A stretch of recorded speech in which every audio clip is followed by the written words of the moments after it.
Tā, Rihard, vai tu drīzāk A. atteiktos no telefona uz nedēļu, vai B. pavadīt vienu dienu kreiso grupas biroju? Es neredzu ieguvumus tam B. Kreiso grupu, nē, nu, es labāk atsakos no telefona. Es labprāt atteiktos no telefona, bet es šāda piedāvājumu. Tas, es domāju, ir veselīgi mūsdienās to detoks, saucamais, uztaisīt gan no sociālajām vietnēm, gan no telefoniem. Bet, ja godīgi teiksim, vai mums tas izdodas, es teikšu, ka nē. Jo, man liekas, vispār jaunā paudze būs tā, nu, es domāju, vēl 2 paudzes šādas formas,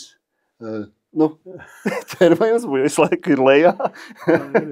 Mums būs ļoti liels Visi iet pa spirāli. Mums vajag garš īkšķis. Nē, vēl tā pirmie cilvēki arī bija mazliet tādi citu iemeslu dēļ. Sāka regres, vai ne? Visi iet pa spirāli, jā. Okay. Es ar citu kreiso grupā es pazīstu 2 kolēģis jau labu laiku. Viens no Francijas, kas man ir viceprezidents, Omar Žē. Viņš no Reunionas nāk, tātad no Francijas, no ārvalsts ārējās teritorijas Indijas okeānā.